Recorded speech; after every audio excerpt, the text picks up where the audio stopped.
Right now at noon, the latest court developments move a Southeast Kansas murder case closer to trial. And we've got windy conditions, we've got dry conditions out there with red flag warnings being expanded across the area. We'll have a look at that in the forecast coming up. Plus, we look into growing concerns over timber theft in southwest Missouri and what can be done about it. The 4 states' most watched news starts now. Well, one day after a Southeast Kansas man pleads guilty in a murder case, his wife does the opposite. This is KOAM News at noon. I'm Elise Snowy. Well, 23-year-old Dakota Patton was reported missing in April of last year. His body was discovered in a field in Neosho County, Kansas, the following month. Now, according to court documents, Clint Nibbarger was the last known person to see Patton alive, arguing with him at a gas station over a woman. While Patton was missing, Nibbarger and Kimberly Thomas got married. They then traveled to Missouri for their honeymoon. That's where police arrested them both. Now, authorities originally charged both of them with first-degree murder and conspiracy to commit murder. Tuesday, Clint Nibbarger pled guilty to amended charges in Dakota Patton's shooting death. As part of his deal, the prosecutor is recommending Nibbarger receive a sentence of a little more than 24 years in prison. However, yesterday, the court entered a not guilty plea for Nibbarger's wife, Kimberly, meaning her case could end up in a jury trial. Now let's check in with Chris Warner for a look at the forecast. Now we've got those temperatures gradually warming up across the area. The skies are still clear, but we also have those very gusty south winds that are going to be causing some problems for us. Of course, live look from MoDOT camera 20th and range line in Joplin looks great so far. And so far, again, aside from the winds, got clear skies, not too bad out there from our camera in downtown Pittsburgh. Red flag warnings have now been expanded to include on each side of the state line. We've got Bourbon, Crawford, Cherokee counties, and then Vernon, Barton, and Jasper counties, which have been added to Coffee, Lynn, Anderson in Kansas, and the Bates County red flag warning in Missouri. Those will run through 7 o'clock this evening. We did break our record low yesterday, making it starting the day at 29. And the old record 31 in 1966, and we made it up to 64 degrees. Again, we're going to be a little warmer today, and we're on our way. 63 in Joplin, 62 in Pittsburgh, and temperatures aside from out here in our southeastern counties, where we've got 59, Monette, Cassville, Bella Vista, rest of us into the low to mid 60s already. We're on our way for upper 60s, and then of course temperatures begin to fall as we head through the evening, upper 50s by 11 o'clock tonight, and those gusty winds will continue overnight as well. We'll talk more about that, the weekend forecast, and those rain chances on the horizon here in just a few more minutes. Elise? All right, thanks, Chris. Well, as the outside temperature drops, so does your tire inflation pressure. Make sure each tire is filled to the vehicle manufacturer's recommended inflation pressure, which is in your owner's manual and on a label located on the driver's side door frame. Common thing that we don't think of is the air inside the tires. So over time, is just with each 10 degrees it tends to drop, you can naturally lose 1 to 2 psi. So now, you don't want to inflate your tires to the pressure listed on the tire itself. That number is the maximum pressure the tire can hold, not the recommended pressure for your vehicle. Well, the Missouri Department of Conservation expresses a growing concern about timber theft. The thefts specifically relate to black walnut trees.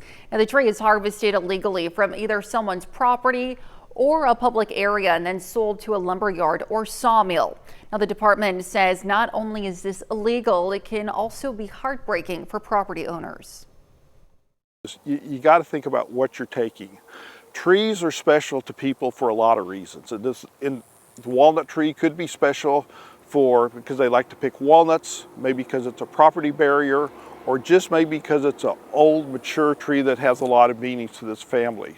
So when somebody cuts down that tree and takes it off, that tree is gone. A Missouri Walnut, a local American-owned lumber yard in Neosho, says they fully cooperate with local and federal law enforcement to help make sure that any person who may be suspected of timber theft can be identified. Well, the Joplin Humane Society is currently not able to accept dogs as it's over capacity. The city of Joplin says if someone sees a stray dog, they can call the Joplin Health Department and Animal Control. Let us know. There's a possibility that we may know where that dog lives. If the animal has a collar on it, if they could contact the owner of that animal. The city also encourages people who are looking for a pet to adopt. An area business has jumped in to help the Humane Society during this difficult time. Ridgeline Roofing and Solar will host its second annual Chili Cook-Off. The event takes place October 25th from 11 to 1 at 1710 East 32nd Street. Contestants can enter for $20 and tasters and judges can enter for $10. There are prizes and bragging rights on the line. All proceeds will go to benefit the Joplin Humane Society. Well, some students at the Carthage Junior High School got to sink their teeth into a tasty event yesterday. Hispanic Food Day gives students of Hispanic and Latino heritage the opportunity to bring in and share their favorite dish. The event always serves up a good time for kids who get to see their teachers outside of the usual classroom setting. One teacher expressed his love for the event. Those who are my students who are Hispanic, they get to share their culture with those who aren't, and that's why I like to just mesh those two together. I think today I feel like it is really good, and just the meaning behind it and everything. I love it. Larry Brooks, also known as Senor Brooks, to his students teaches 7th and 8th grade exploratory Spanish at the junior high. Well, coming up, congressional candidates for the 2nd District of Kansas discuss their views on election integrity. And later, we're making quick lasagna toss in the Mr. Food Test Kitchen. Well, tributes are pouring in from around the world following the death of former One Direction band member Liam Payne. The 31-year-old singer died Wednesday after authorities say he fell from a hotel balcony in Buenos Aires, Argentina. Payne became a global sensation at just 16 as a member of One Direction and pursued a solo career when the group broke up in 2016.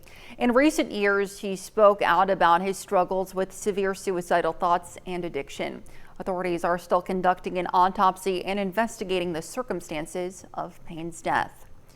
Well, Election Day is less than 3 weeks away, but voters still have time to learn more about the candidates running for office in their areas. 2 candidates are running for U.S. Congress in the 2nd District of Kansas, Republican Derek Schmidt and Democrat Nancy Boyda.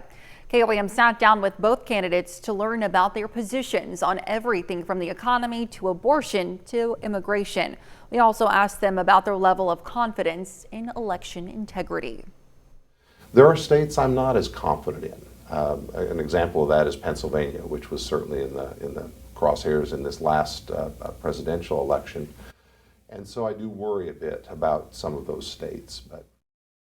So it's the hard work of rebuilding trust. And I believe that the legal system, if we look at everything that's gone through the courts, we have seen that there has been allegation after allegation. And this is why the 10 Commandments say, if you bear false witness, things are never going to go well. You can check out these interviews in their entirety on our website, KOAMnewsnow.com/elections. With polls showing a very close race 19 days before Election Day, both major party candidates are trying to appeal to voters beyond their base. Natalie Brand reports from Washington, D.C. Vice President Kamala Harris crisscrosses the battleground state of Wisconsin today for multiple events. On Wednesday, she reached out to Republican voters appearing in Pennsylvania alongside more than 100 members of the GOP. No matter who you voted for last time, there is a place for you in this campaign. She also sat down for a rare interview with Fox News, where she was pressed on immigration. They need more resources, and Congress ultimately is the only place that's going to get fixed. Former President Donald Trump is also looking beyond his base. He fielded questions from undecided Latino voters during a Univision town hall. We're going to create a lot of jobs. We create jobs. He defended January 6th. That was a day of love from the standpoint of the millions. It's like hundreds of thousands. And was asked about spreading false claims that Haitian immigrants in Springfield, Ohio, ate pets. I was just saying what was reported. That's been reported. Tonight, the former president will appear at the Al Smith dinner in New York City that benefits Catholic charities. It's a tradition for presidential candidates to attend, but Harris is skipping it. Her campaign says she's opted to spend more time campaigning in battleground states. Natalie Brand, CBS News, Washington. Now, Harris campaign official told CBS News last month Harris would welcome the opportunity to attend the event if she is elected president. Well, still to come on KOAM News at noon, Mr. Food. Love lasagna, but you don't make it as often as you'd like because it's just too time consuming? Guess what? With today's recipe, that'll never be your excuse again. And warmer weather on the way as we head into the weekend, but we've got this wind to contend with first and some red flag warnings. The latest on all of that when we come back.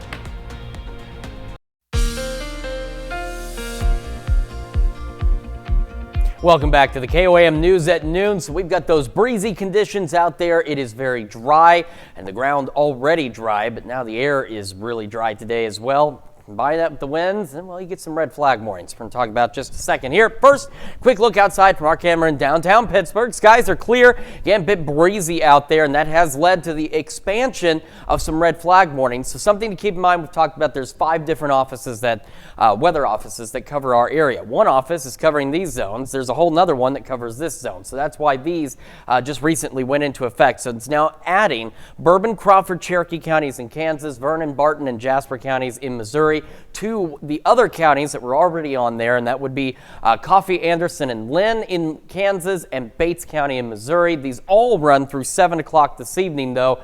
That is because we've got those winds gusting 30 miles an hour, potentially greater in some locations, and the very dry air and already dry conditions out there. As we proceed into late tonight, that's the one key difference here. Is the last couple of breezy days we've had, the winds have kind of subsided at night. That is not going to be the case tonight. We've got this northwestern quadrant on this line, roughly Fort Scott, Parsons, Independence, Newata, points northwest, where winds could be gusting upwards of 40 miles an hour, even into the overnight hours. Outside of that, 20, 30 mile an hour wind gusts will still be likely. And this will continue as we head into our Friday. And you can see those wind gusts again, almost that same zone and points northwest where the greater chances of winds approaching 40 miles an hour will be. We're down southeast of that. It's going to be that 20 to 30 mile an hour range. And it won't be until late Friday before these winds subside. In between here and there on the future track, though, there's really not much to show you. There's no cloud cover. There's no rainfall out there. We won't see any opportunities for rain until next week, but that's something else that's some good news at least,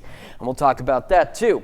We're starting our Friday a little warmer, mid-40s out there for us, and as we go into our Friday, maybe a few passing clouds here and there, otherwise still breezy, and as such, it will be also a little warmer. We're going to be a little closer to normal, maybe a degree above here or there, depending on where you are and how much sunshine you get in between all those little clouds that may show up. By Saturday morning, especially for the Maple Leaf Parade, if you're planning on attending, be aware that when the parade gets underway, it's going to be a bit chilly, upper 40s, low 50s, but if you're sticking around on the square or for any of the other events going on in Carthage on Saturday, it's going to warm back up. And of course, that includes everybody. It's not just that Carthage will warm up and everyone else will stay cool. As you can see, the further west you are Saturday, the warmer will be. And Saturday kicks off a point of temperatures beginning to warm back above normal.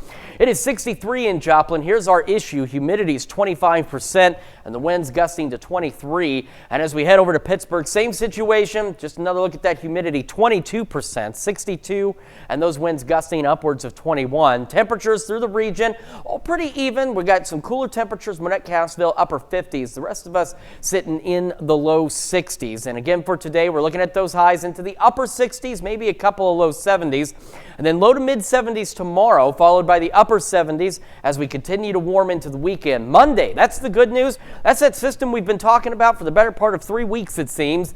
It is still showing up. It is still there. Those chances of rain are not phenomenal, but they're still there, and at least it's some kind of rain. Outside of that, we start climbing back up, upper 70s, low 80s out there, and maybe a stray shower or storm next Thursday. But at least Monday, we're looking for some rain. But again, today, absolutely no outdoor burning. It is too dangerous, and don't be discarding anything flammable from anywhere. Absolutely. That's an important reminder. Thanks, Chris.